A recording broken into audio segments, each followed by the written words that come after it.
System चलेगा। लेकिन इसको यदि अभी से लागू कर दिया जाता तो चाहे जो भी हमारी माता बहनें हैं उनको एक विश्वास जगता और मोदी जी के बातों पर इन लोगों को, क्योंकि मोदी जी की आज तक जितने भी बात होता है सब वह जुमला ही साबित होता है। और ये आरक्षण बिल भी हमको लगता है कि मोदी जी सिर्फ एक जुमला के ही रूप में लाए हैं, क्योंकि इस बिल को अभी यदि इसमें लागू नहीं करना था ये 24 का चुनाव में, तो फिर इन्हें इसको लाने का कोई औचित्य नहीं रह गया था। युवा इनसे परेशान है क्योंकि उनको 2-2 करोड़ नौकरियां देकर झांसा में ला करके वोट हासिल किए, 2-2 बार युवाओं ने जिताया। महिलाओं को माता और बहनों करके वोट लिए, महिलाओं को भी उनकी रसोई का बजट बिगाड़ दिए हैं और ओबीसी SC ST का जो हक था उससे भी ये छीनने का काम किए हैं। तो आरक्षण बिल का एक नमूना ला करके पकड़ाए हैं जिसमें SC ST और OBC के तथा अल्पसंख्यक महिलाओं का कोई स्थान नहीं देना। इस बिल का कोई मतलब, अंतिम पायदान पर बैठे उन महिलाओं को भी समुचित न्याय मिले को अनदेखी की गई है। 26 के बाद लाने का जो ये प्रावधान रखा गया है आखिर अभी क्यों नहीं लागू हो रहा है? इसी बात को लेकर के जब राहुल गांधी जी सदन में अपना वक्तव्य दे रहे थे वहाँ पर भी उनके साथ अन्यायपूर्ण वार्ता की गई और वह भी हमारे सदन के चेयरमैन अध्यक्ष बिरला साहब के साथ। अब राहुल गांधी जी बोले कि डरो मत शब्द में खुद बोले थे और राहुल गांधी का बोलने का मतलब ये था कि ओबीसी वाले, ST SC वाले, अल्पसंख्यक तुम डरो मत, मैं जब आऊंगा तब इस बिल को लाऊंगा और उसमें मैं ये प्रावधान रखूंगा। भले ये आज की समानती तकते जो सत्ता में बैठी है वे लोग नहीं चाहते हैं कि इन लोगों का न्याय मिले। कांग्रेस प्रयास कर रही थी कि 33% महिलाओं को आरक्षण दे। कांग्रेस अगर इस बिल को पास करती तो इसमें SC ST OBC सभी मुस्लिम भाई सबका आरक्षण होता और ये आरक्षण का लाभ सबको मिलता। तो सबसे बड़ी बात, आज जो मोदी जी ही जब आए थे सरकार में तो OBC का गाना गाकर आए थे कि हम OBC का बेटा है। जब आप सबको सम्मान नहीं दे रहे हैं, जिसके वोट से आप जीतते हैं, OBC SC ST और आपका दलित के वोट से आप सत्ता पे बैठे हुए हैं, आप बोलते हैं कि हम आरक्षण, तो क्या मतलब हुआ आरक्षण का, जिसका मैं घोर विरोध करता हूँ। OBC SC ST सब ये इलेक्शन में इनका जवाब मुँह तोड़ जवाब देंगे और इसको सत्ता से हटा के जो बोलते हैं कि हम झोला लेके आए हैं, इनको झोला पकड़वा के एकदम भगा देंगे। कि राज्यसभा और लोकसभा में जो सभापति और अध्यक्ष होते हैं वह निष्पक्ष होते हैं, लेकिन इन लोगों की आचरण से कल ये लगा कि ये लोग भी निष्पक्ष नहीं है, ये लोग सत्ता के साथ में है, सत्ता के साथ खड़े हैं और विपक्ष का बात नहीं सुनना। दिनांक 20/9/2023 दिन बुधवार हमारी महिलाओं का आरक्षण बिल पारित हुआ। ये ऐतिहासिक दिन के तौर पर जाना जाएगा। पर इतनी बड़ी आरक्षण बिल में SC ST OBC को नज़रअंदाज करना बस समझ से परे हैं। आइए हम जानते हैं, हमारे दर्शकों से रूबरू कराते हैं। रामचंद्र शर्मा जी यहाँ मौजूद हैं, सुनील यादव जी, पप्पू हरिजन जी हुए और रवि रंजन सिंह जी से। रवि रंजन जी बताएंगे वो SC ST OBC को नज़रअंदाज करने का वजह क्या था? देखिए चंदीदा, मोदी जी और भाजपा सरकार जो केंद्र में है इनकी नीति और नीयत साफ नहीं है। जब महिलाएं की रसोई भारी पड़ने लगा, महिलाएं विरोध करने लगी हमारे मोदी जी को, तो ये महिला आरक्षण बिल लेकर के आते हैं। लेकिन 9 साल तक ये इसको ठंडे बस्ते में डाल करके रखे। जब ये देखे कि महिलाएं देश की 50% आबादी, 50% आबादी जब इनसे त्रस्त हो गया और वे नाखुश नजर आने लगे, तो ये आरक्षण बिल का एक नमूना ला करके पकड़ाए हैं जिसमें SC ST और OBC के तथा अल्पसंख्यक महिलाओं का कोई स्थान नहीं देना। इस बिल का कोई मतलब, जो इस बिल में लाने का मकसद था कि ताकि अंतिम पायदान पर बैठे उन महिलाओं को भी समुचित न्याय मिले, उसको अनदेखी की गई है। उसके साथ साथ इस बिल में जो 26 के बाद लाने का जो ये प्रावधान रखा गया है आखिर अभी क्यों नहीं लागू हो रहा है। इसी बात को लेकर के जब राहुल गांधी जी सदन में अपना वक्तव्य दे रहे थे, वहां पर भी उनके साथ अन्यायपूर्ण वार्ता की गई और वह भी हमारे सदन के चेयरमैन अध्यक्ष बिरला साहब के साथ भी जब राहुल गांधी जी बोले कि डरो मत शब्द खुद बोले थे और राहुल गांधी का बोलने का मतलब ये था कि ओबीसी वाले, एसटी एससी वाले, अल्पसंख्यक तुम डरो मत, मैं जब आऊंगा तब इस बिल को लाऊंगा और उसमें मैं ये प्रावधान रखूंगा। भले ये आज की समानती ताकतें जो सत्ता में बैठी है वे लोग नहीं चाहते हैं कि इन लोगों का न्याय मिले। आज जो बिल आया है, बतलाइए इस बिल में किन महिलाओं की सुरक्षा होगी? कौन सी महिलाएं आएंगी? जो पढ़ी लिखी होंगी, संभ्रांत परिवार से होंगी, वही महिलाएं तो आएंगी। लेकिन इस बिल का मकसद था अंतिम पायदान पर बैठे हुए उन लोगों को लाने का, लेकिन उसको अनदेखी किया गया है। इसका सर्वत्र विरोध हो रहा है, हर पार्टी विरोध कर रहा है, क्योंकि उसको जोड़ देना चाहिए था। जब मोदी जी का नियत साफ होता तो उसे जरूर जोड़ देते, लेकिन ऐसा नहीं कर करके। यहाँ एक और अहम सवाल जो उभर के आ रहा है कि भारत के प्रधानमंत्री जो 56 इंच सीने के हैं और उनको कहा जाता है और उदारवादी दिल के हैं, बरसों से गैस सिलेंडर में वो हजार रुपया लिए और रक्षाबंधन जैसे पवित्र त्योहार में भारत के तमाम माताओं बहनों को सौगात दिया गया कि 200 रुपया छोड़ दिया गया। परंतु इतने बड़े बिल में SC ST OBC को, जबकि खुद वो OBC समुदाय से आते हैं, जैसा कि लोगों का कहना है, मोदी जी खुद कहते हैं, तो फिर ऐसी माताओं बहनों के साथ छलने का काम क्यों किया गया? रामचंद्र जी जरूर बताएंगे इस पे। सबसे पहले महिला जो आरक्षण बिल लोकसभा में पास हुआ है, बधाई देते हैं इसके लिए सभी MP को, मिनिस्टर ऑफ पार्लियामेंट को, कि वो इस बिल को पास करवाए, जिससे हमारी बहन बेटियां, महिलाएं 33% आरक्षण मिला है, वो लोकसभा पहुंच सकेगी। अपने बातों को देश का कोने कोने से अपने बातों को महिला सब रख सकेगी। कांग्रेस 90 के दशक से प्रयास कर रही है और यही बीजेपी वाले बार बार बिल को पास होने नहीं दे रहे थे। इनकी मंशा क्या थी कुछ समझ में नहीं आता है। हमेशा अच्छे कामों का, कांग्रेस के द्वारा लाए गए अच्छे कामों का हमेशा से विरोध करते रहे हैं। हमारे नेता नेहरू जी के समय से, इंदिरा जी के समय से, नरसिंह राव जी के समय से, हमारे जो शहीद प्रधानमंत्री राजीव गांधी जी जो थे, उनके समय से वे जो हमेशा अच्छे जो कामों को लाए। कांग्रेस अगर ये बिल को पास करती तो इसमें SC ST OBC सभी मुस्लिम भाई सबका आरक्षण होता। उस समय राज्यसभा में बहुमत था कांग्रेस का और किसी कारण से इलेक्शन नज़दीक आ गया, जिसके बीजेपी वाले हमेशा चाहते हैं कि बिल पास नहीं हो। आज देखिए वोटर कार्ड जो बना, आधार कार्ड जो बना, सभी चीज़ का विरोध करते आ रहे हैं। इनका मनसा गरीब का सेवा नहीं है, इनका मनसा उद्योगपतियों का व्यवसाय करना है। नहीं, कल के बिल में तो पक्ष विपक्ष दोनों का मत मिला और ये बिल पारित हो गया।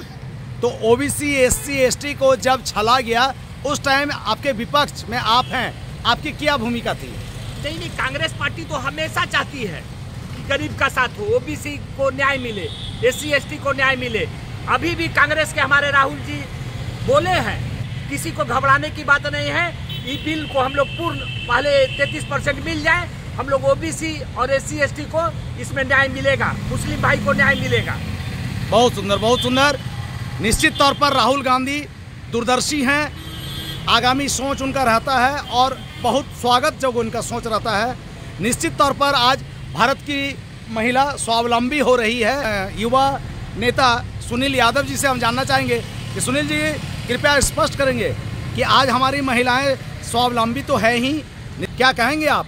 भारतीय जनता पार्टी जो देश में जो एक छत्र जो अंग्रेजों से बड़का हुकूमत पार्टी बन गई है, पूरे देश में उनकी सरकार है, लगभग स्टेट में उनकी मुख्यमंत्री थे, उसके बावजूद जब बोलते हैं कि हम हिंदू खतरे में हैं, तो सबसे बड़ी बात आज जो मोदी जी ही जब आए थे सरकार में तो OBC का गाना गाकर आए थे कि हम OBC का बेटा है, हम OBC की बात करते हैं। आज OBC का जो बात ढकोसला बना रहे हैं, चाहे महिला का सुरक्षा का बात करिए, तो कौन सा महिला जाएगी वहाँ पे? हमारी जिस क्षेत्र से हम बिलोंग करते हैं, हम धनबाद से आते हैं, हमारे कोलियरी क्षेत्र है। हमारे यहाँ महिला का तो धनबाद नहीं दिखा हुआ है, कैसे वो दिल्ली का सफर तय कर पाएगी। आज जो बोलते हैं मोदी सरकार की हम क्या नहीं किए, हमारे क्षेत्र का महिला का तो पता ही नहीं कि 33% क्या और 76% क्या है। हमारी जो क्षेत्र की महिला है उनको अभी तक ये लोग बांध करके हुए। हमारे क्षेत्र का महिला को ये लोग दुश्मन बन गई है। जब कांग्रेस पार्टी की सरकार थी तो मनरेगा चलती थी, जो कि मजदूरी मिलता था। आज मनरेगा खत्म करके पर व्यक्ति को 5 केजी चावल बना दिया। तो कल हम लोग गरीब थे, आज हमको भिखमंगा बना दिए कि जब मोदी जी देंगे तब हम खाना खाएंगे, क्योंकि रोजगार है ही नहीं है मेरे पास। हम 5 किलो चावल हमको नहीं चाहिए, हमारे क्षेत्र के लोगों को रोजगार दे दें, मेरी महिला खुद सम्मानित हो जाएगी। घर में पति पी के पड़ा है तो क्या महिला सम्मान करेगी। पप्पू जी, ये कार्यक्रम तो स्वागत योग्य है। आरक्षण भी मैं स्वागत करता हूँ, लेकिन ओबीसी, एसी, एसटी और अल्पसंख्यक दलित को जो दरकिनार किया गया है, इसका कोई औचित्य ही नहीं है कि जो महिला बिल पास कराने का क्या मतलब है। जब आप सबको सम्मान नहीं दे रहे हैं, जिसके वोट से आप जीतते हैं, ओबीसी, एसी, एसटी और आपका दलित के वोट से आप सत्ता पे बैठे हुए हैं, आप बोलते हैं कि हम आरक्षण, तो क्या मतलब हुआ आरक्षण का, जिसका मैं घोर विरोध करता हूँ। आप अगर राहुल गांधी की सरकार बनती है, हमारे युवा राहुल जी अगर प्रधानमंत्री बनते हैं 24 में, तो उनसे क्या अपेक्षा रखेंगे आप? सरकार अपेक्षा तो उनसे है, क्योंकि कांग्रेस सरकार बहुत कुछ दिए हैं दलितों के लिए, ओबीसी के लिए, एससी एसटी के लिए दिए हैं। लेकिन जो यदि ये मोदी सरकार आरक्षण पास किए हैं, इसका जवाब हम लोग दलित, ओबीसी, एससी एसटी सब ये इलेक्शन में इनका जवाब मुंहतोड़ जवाब देंगे और इसको सत्ता से हटा के जो बोलते हैं कि हम झोला लेके आए हैं, झोला, इनको झोला पकड़वा के एकदम भगा देंगे। बहुत खूब। ये हरिजन समुदाय से आते हैं, एससी से बिलोंग करते हैं। आप दर्शक देख सकते हैं कि किस तरह का दिल का दर्द है, अपनी दर्द बयां कर रहे हैं। रवि रंजन जी पुनः आते हैं आपके पास पुनः आते हैं और पूछना चाहेंगे कि समाज के अंतिम पायदान में खड़ी जो महिलाएं होती है, वो दलित होती हैं, एससी होती है, एसटी होती है और अल्पसंख्यक बिरादर के लोग होते हैं। आज कैसे वो खुश रह पाएंगी और क्या मिला उनको? तो फिर कैसा ये आरक्षण, महिला आरक्षण बिल है? ये आप कल का यदि देखे होंगे सदन की कार्यवाही का प्रारूप, वहाँ पर जब राहुल गांधी जी खुलेआम बोले कि भाई ओबीसी, एससी, एसटी का यदि इसमें स्थान नहीं दिया गया है तो इसका कोई औचित्य नहीं है। इसी बात पर वो डरो मत का नारा लगाए तो हमारे ओम बिरला साहब जो हमारे लोकसभा का अध्यक्ष हैं, वे उस पर ऑब्जेक्शन डाले। जबकि वही मैं बिरला साहब से ये सवाल पूछना चाहता हूँ कि जब मोदी जी एक अकेला सब पर भारी करके पीठ ठोक रहे थे, सीना थपथपा रहे थे, उस समय क्यों नहीं ऑब्जेक्शन डाले? क्या बात है कि हर बार राहुल गांधी पर ही ये लोग सत्ता पक्ष के चाहे जितने भी लोग हैं वे लोग दबाव डालते हैं।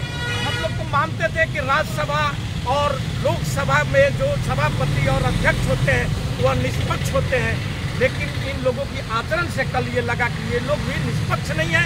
ये लोग सत्ता के साथ में है, सत्ता के साथ खड़े हैं और विपक्ष का बात नहीं सुना। आज हमारे संविधान के अनुरूप पूरे देश में जो एससी, एसटी, ओबीसी और अल्पसंख्यकों को आरक्षण प्राप्त है, इसके लिए अन्य वर्ग के लोग हाय तौबा करते हैं और विधवा विलाप की आलाप करते हैं।